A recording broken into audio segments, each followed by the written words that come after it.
बिस्मिल्लाहिर्रहमानिर्रहीम, अस्सलाम वालेकुम। तो डियर स्टूडेंट्स, उम्मीद करता हूँ कि आप सब लोग खैरियत से होंगे।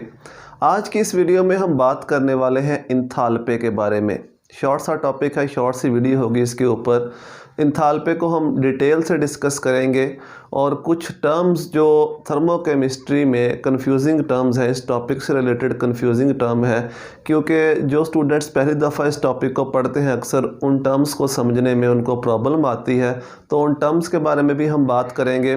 तो मेक श्योर आपने वीडियो को एंड तक देखना है, ज़्यादा लंबी वीडियो नहीं होगी। मैं कोशिश करूँगा कि जल्दी जल्दी इस टॉपिक को हम सम अप कर लें। लेकिन उससे पहले एक रिक्वेस्ट है कि वीडियो अगर आप तक पहुंचती हैं, अगर आपको वीडियोस हेल्पफुल लगती हैं तो वीडियो को लाइक ज़रूर कर दिया करें, और अगर आपको लगता है कि दूसरों को भी इससे हेल्प हो सकती है तो दूसरों के साथ शेयर भी कर दिया करें, ताकि दूसरे लोग भी, दूसरे स्टूडेंट्स भी इससे हेल्प ले सकें। तो इंथाल्पी को अगर हम देखें, आपकी केमिस्ट्री की बुक में इसको ऐसे भी लिखा होता है, total heat content of a system. Total heat content, total heat content of a system, किसी भी सिस्टम का total heat content eight constant pressure. Eight constant pressure यानी कांस्टेंट प्रेशर पे किसी भी सिस्टम का जो टोटल हीट कंटेंट होता है उसको हम इंथाल्पी कहते हैं, और इसको कैपिटल एच से रिप्रेजेंट करते हैं। इंथाल्पी को एच के साथ रिप्रेजेंट किया जाता है। ना सपोज ये हमारे पास किसी भी सिलेंडर के अंदर कोई मैटर है, लिक्विड हो सकता है, सॉलिड हो सकता है, गैस हो सकती है। सपोज ये गैस है हमारे पास किसी सिलेंडर के अंदर।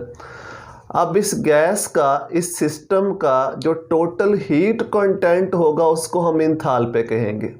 जो इस गैस का, इस सिस्टम का टोटल हीट कंटेंट होगा उसको हम इंथाल्पी कहेंगे। पहले इसकी हम मैथमेटिकल फॉर्म देखते हैं, फिर इसको फर्दर हम मज़ीद समझने की कोशिश करते हैं कि इंथाल्पी होता क्या है। मैथमेटिकली अगर हम इसे लिखें तो हम कहते हैं enthalpy is equal to sum of internal energy. Internal energy को हम ई से रिप्रेजेंट करते हैं, ये हमें पढ़ चुके हैं। Internal energy, sum of internal energy and pressure volume product, यानी प्रेशर वॉल्यूम प्रोडक्ट और इंटरनल एनर्जी को अगर हम जमा करें तो वो सिस्टम का टोटल इंथाल्पी बनता है, टोटल हीट कंटेंट बनता है। यहाँ पे P जो है ये प्रेशर को रिप्रेजेंट करता है और V जो है यहाँ पे वॉल्यूम को रिप्रेजेंट करता है। इसको प्रेशर वॉल्यूम वर्क भी पढ़ लेते हैं। अब हम समझते हैं इंथाल्पी को मज़ीद। सपोज ये हमारे पास किसी सिलेंडर के अंदर मैटर इनक्लोज्ड है, गैस है इस सिलेंडर के अंदर। इंटरनल एनर्जी के बारे में तो हम पढ़ चुके हैं कि इंटरनल एनर्जी क्या होती है। ये जो इसके अंदर पार्टिकल्स हैं, गैस के, लिक्विड के या सॉलिड के जो पार्टिकल्स हैं, उनकी इंटरनल एनर्जी दो एनर्जीज का सम होती है, काइनेटिक एनर्जी और पोटेंशियल एनर्जी। ये हम इंटरनल एनर्जी वाले टॉपिक में डिटेल से पढ़ चुके हैं। जो काइनेटिक एनर्जी होती है वो किस वजह से होती है? Due to movement, motion of particles. Motion तीन तरह का हो सकता है, ट्रांसलेटरी हो सकता है, रोटेटरी हो सकता है और वाइब्रेटरी। यानी मोशन की वजह से जो एनर्जी होती है उसको हम काइनेटिक एनर्जी कहते हैं। और पोटेंशियल एनर्जी, जो इंटरमॉलिक्यूलर फोर्सेस की वजह से जो एनर्जी होती है उसको हम पोटेंशियल एनर्जी कहते हैं। वो इंटरमॉलिक्यूलर फोर्सेस कोई भी हो सकती हैं, इलेक्ट्रॉन प्रोटॉन के दरमियान जो फोर्सेस हैं वो हो सकती हैं, या दो एटम्स के दरमियान बॉन्ड बन रहा है वो फोर्सेस हो सकती हैं, या जो डिफरेंट मॉलिक्यूल्स के दरमियान जिसको हम इंटरमॉलिक्यूलर फोर्सेस कहते हैं वो फोर्सेस हो सकती हैं। यानी फोर्सेस की वजह से जो किसी भी पार्टिकल्स के अंदर, मैटर के अंदर जो फोर्सेस होती हैं, उन फोर्सेस की वजह से जो एनर्जी होती है उसको हम पोटेंशियल एनर्जी कहते हैं। और काइनेटिक एनर्जी और पोटेंशियल एनर्जी को अगर हम ऐड कर दें तो ये सिस्टम की क्या बनेगी? Internal energy. Internal energy. दूसरा प्रेशर वॉल्यूम। सपोज ये सिलेंडर पहले खाली था, सिलेंडर के अंदर कोई भी चीज़ मौजूद नहीं थी। इस गैस को इस सिलेंडर तक लाने के लिए हमने कुछ ना कुछ वर्क किया, इसके ऊपर कुछ ना कुछ काम किया। तो यानी इसका प्रेशर मेंटेन करने के लिए इसका वॉल्यूम मेंटेन करने के लिए हमने इसके ऊपर कोई ना कोई वर्क किया, क्योंकि सिलेंडर पहले एम्प्टी था। अब इसका प्रेशर मेंटेन, जितना भी प्रेशर होगा, इसका जितना भी वॉल्यूम होगा, उसको मेंटेन करने के लिए, गैस को यहाँ तक लाने के लिए हमने कोई ना कोई वर्क किया, जिसको हम PV से रिप्रेजेंट करते हैं। तो ये PV और ये इंटरनल एनर्जी मिलके, ये वाला PV जो हमने वर्क किया इस गैस को यहाँ तक लाने में, इसके प्रेशर को, इसके वॉल्यूम को मेंटेन करने में, और जो इंटरनल एनर्जी है, इन दोनों को अगर हम ऐड कर दें तो ये क्या बनता है, ये इंथाल्पी बनता है, जिसको हम total heat content of a system कहते हैं। तो ये इंथाल्पी के बारे में बेसिक बात थी। अमूमन ये आपको नहीं बताया जाता, सिंपल सिर्फ डेफिनेशन आपको बता दी जाती है और इसकी मैथमेटिकल फॉर्म इसी तरीके से इसको डिफाइन करते हैं। It is sum of internal energy, internal energy का सम है, and pressure volume product. Internal energy और प्रेशर वॉल्यूम प्रोडक्ट के सम को हम क्या कहते हैं, इंथाल्पी। थोड़ा मैंने आपको एलेबोरेट करके बता दिया कि जो टोटल हीट कंटेंट बनता है सिस्टम का, वो कैसे बनता है। एक तो इंटरनल एनर्जी होगी पार्टिकल्स की, वो किस किस वजह से होती है वो मैंने आपको बता दी। दूसरा, इस गैस को यहाँ तक लाने में, इसके प्रेशर और वॉल्यूम को मेंटेन करने में जो वर्क किया, तो इन दोनों को अगर हम ऐड करें तो सिस्टम का टोटल हीट कंटेंट बनता है। अब नेक्स्ट बात, जो टोटल हीट कंटेंट होता है, जो इंथाल्पी होता है, उसको मेजर नहीं किया जा सकता। जिस तरह हम इंटरनल एनर्जी को, उसकी एब्सोल्यूट वैल्यू को मेजर नहीं कर सकते, क्योंकि इंटरनल एनर्जी को, इसकी एब्सोल्यूट वैल्यू को मेजर नहीं किया जा सकता, तो इसका मतलब है इंथाल्पी को भी मेजर नहीं किया जा सकता। यानी इस अकेले इंथाल्पी से केमिस्ट्री में हमारा कोई ताल्लुक नहीं है। हमारा ताल्लुक है चेंज इन इंथाल्पी से। हम चेंज को मेजर कर सकते हैं, यानी कितना इंटरनल एनर्जी में कितना चेंज आया है। जिस तरह हमने इंटरनल एनर्जी वाले टॉपिक में पढ़ा था कि एनर्जी में कितना चेंज आ रहा है, उस चेंज को मेजर किया जा सकता है। इस तरह से इंथाल्पी के अंदर कितना चेंज आ रहा है, उस चेंज को हम मेजर कर सकते हैं। और चेंज को हम किस साइन से शो करते हैं, डेल्टा से। चेंज को किस साइन से शो किया जाता है, इसको डेल्टा पढ़ते हैं, इस साइन को। और ये साइन किस चीज़ को शो करता है, चेंज को। जिस तरह से दो स्टूडेंट्स हैं, दोनों स्टूडेंट्स की अगर हमने जहानत को चेक करना है कि कौन किससे ज़्यादा ज़हीन है, तो वो हमें ऐसे तो नहीं पता चलेगा कौन कितना ज़हीन है। हम उनको कंपेयर करना पड़ेगा, हमें उनका कोई ना कोई एग्ज़ाम लेना पड़ेगा, उनसे कोई ना कोई क्वेश्चन पूछना पड़ेंगे, तो फिर हम कंपेयर करके बता सकते हैं कि ये स्टूडेंट ज़्यादा ज़हीन है, स्टूडेंट ए ज़्यादा ज़हीन है या बी ज़्यादा ज़हीन है, कितने % ज़्यादा वो ज़हीन है इसके मुकाबले में। दोनों की जहानत को कंपेयर किया जा सकता है। उनकी जहानत की एब्सोल्यूट वैल्यू क्या है वो हम डिटरमाइन नहीं कर सकते। सिमिलरली जो इंथाल्पी की एब्सोल्यूट वैल्यू है उसको डिटरमाइन नहीं किया जा सकता, इसलिए सिंपल इंथाल्पी से हमारा कोई ताल्लुक नहीं है। हम क्या मेजर कर सकते हैं, चेंज इन इंथाल्पी मेजर कर सकते हैं। तो जब हम चेंज इन इंथाल्पी की बात करते हैं, इस पूरी इक्वेशन को हम डेल्टा से मल्टीप्लाई कर देते हैं। जब पूरी इक्वेशन को डेल्टा से मल्टीप्लाई करेंगे तो हो जाएगा delta H is equal to delta E plus delta into PV। ये दो टर्म्स हैं, प्रेशर और वॉल्यूम, तो डेल्टा को इससे मल्टीप्लाई कर देंगे। अब नेक्स्ट इसको हम सॉल्व करें, डेल्टा H ऐसी रहेगा, डेल्टा E ऐसी रहेगा। एक दफ़ा डेल्टा को प्रेशर से मल्टीप्लाई करेंगे, एक दफ़ा वॉल्यूम से मल्टीप्लाई करेंगे।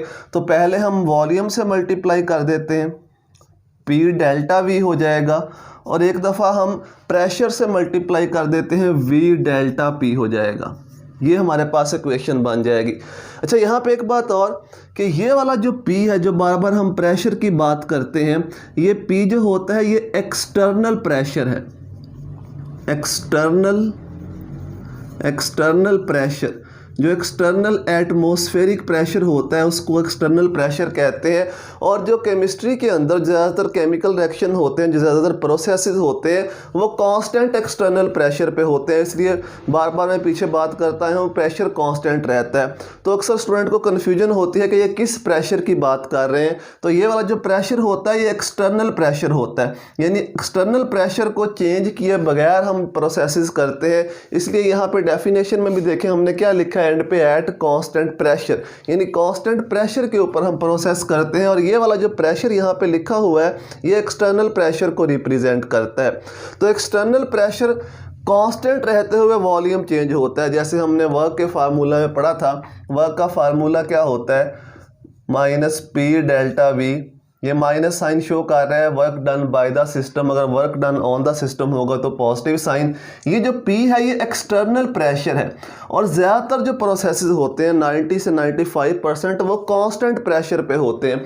प्रेशर कांस्टेंट रहते हुए क्या चेंज होता है? वॉल्यूम। इसलिए जो वर्क हम रिप्रेजेंट करते हैं वो कैसे करते हैं? P डेल्टा V, यानी प्रेशर कांस्टेंट है, कांस्टेंट प्रेशर के ऊपर वॉल्यूम चेंज हो रहा है।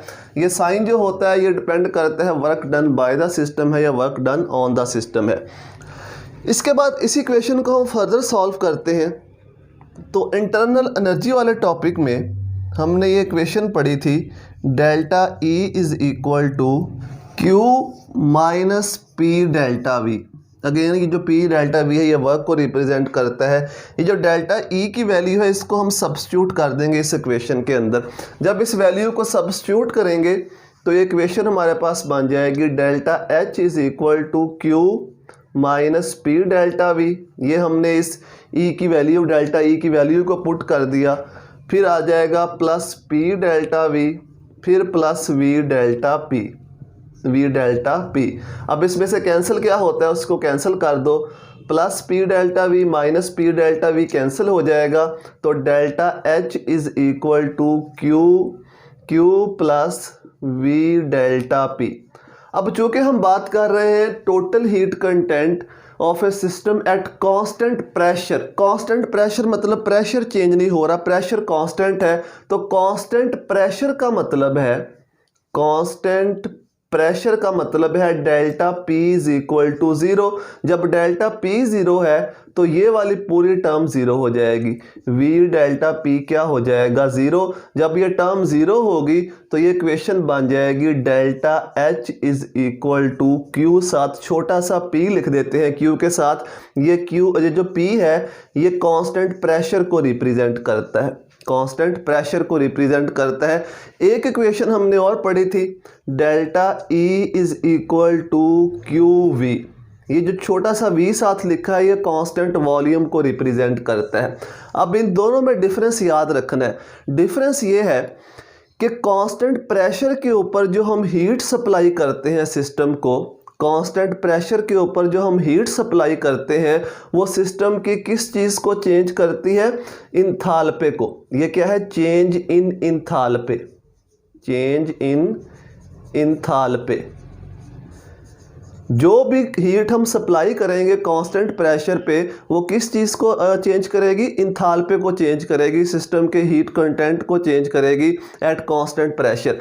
अगर हम कांस्टेंट वॉल्यूम की बात करें, सिस्टम के वॉल्यूम को कांस्टेंट रखते हुए हीट सप्लाई करें तो क्या चेंज होगा? सिस्टम की internal energy, change in internal energy, change in internal energy. लेकिन जैसा कि मैंने आपको बताया कि हमारे लिए ये ज़्यादा इंपॉर्टेंट है क्योंकि जो 90 से 95% प्रोसेसेस होते हैं वो कांस्टेंट प्रेशर के ऊपर होते हैं। तो ये जो इंथाल्पी चेंज है जिसको हम हीट चेंज भी कह देते हैं, आपको पता है कि एक्सो और एंडो के साथ जो हम लिखते हैं डेल्टा H लिखते हैं, डेल्टा H। इंथाल्पी चेंज को हीट चेंज भी कहते हैं, ये भी याद रखना, इसी को हीट चेंज कहा जाता है। अब इसके साथ हम नेगेटिव साइन लगा देते हैं या पॉजिटिव साइन, डिपेंड करता है रिएक्शन एक्सोथर्मिक होगा या एंडोथर्मिक होगा। तो ये वाला जो है इंथाल्पी चेंज या heat change at constant pressure, ये हमारे लिए ज़्यादा इंपॉर्टेंट है क्योंकि ज़्यादातर प्रोसेसेस कांस्टेंट प्रेशर पे होते हैं। तो इसलिए थर्मोकेमिस्ट्री के अंदर या थर्मोडायनामिक्स के अंदर इसी को ज़्यादा स्टडी किया जाता है। इससे ज़्यादा हमारा कंसर्न नहीं है, लेकिन फिर भी इनका फ़र्क आपने जहन में रखना है कि कांस्टेंट वॉल्यूम के ऊपर जो भी हम हीट सप्लाई करेंगे वो सिस्टम की इंटरनल एनर्जी को चेंज करेगी अगर सिस्टम वर्क नहीं कर रहा है। ये लास्ट वीडियो में हम बात कर चुके हैं। और कांस्टेंट प्रेशर के ऊपर जो भी हम हीट सप्लाई करेंगे वो सिस्टम के इंथाल्पी को चेंज करेगा, सिस्टम का टोटल हीट कंटेंट चेंज होगा। तो उम्मीद है कि टॉपिक आपको समझ में आ गया होगा कि इंथाल्पी होता क्या है। और जो इसमें टर्म्स थी, एक तो ये प्रेशर से रिलेटेड काफ़ी कन्फ्यूजन थी स्टूडेंट्स को, ये प्रेशर जो है ये कौन से प्रेशर की बात हो रही है। तो ये मैंने आपको बताया ये एक्सटर्नल प्रेशर होता है, इसको एक्सटर्नल प्रेशर, क्योंकि एक्सटर्नल प्रेशर कांस्टेंट रहता है उसी के ऊपर हम ज़्यादातर प्रोसेसेस करते हैं। दूसरा, इंथाल्पी की डेफिनेशन को समझने में स्टूडेंट्स को काफ़ी प्रॉब्लम रहती है कि ये इक्वेशन तो हम लिख देते हैं बताते हुए और सीधा यहाँ से हम डेल्टा H के ऊपर चले जाते हैं, चेंज इन इंथाल्पी के ऊपर, लेकिन इसको समझ समझना भी ज़रूरी है कि इंथाल्पी टोटल हीट कंटेंट से मुराद क्या है। तो वो भी मैंने आपको समझाने की कोशिश की कि टोटल हीट कंटेंट सिस्टम का बनता कैसे है। तो उम्मीद है कि आपको ये समझ में आ गया होगा। वीडियोज़ अगर हेल्पफुल लगती हैं, आपको कंटेंट हेल्पफुल लगता है तो वीडियो को लाइक कर दिया करें, दोस्तों के साथ शेयर भी कर दिया करें। दुआ में याद रखिएगा। अल्लाह हाफिज़।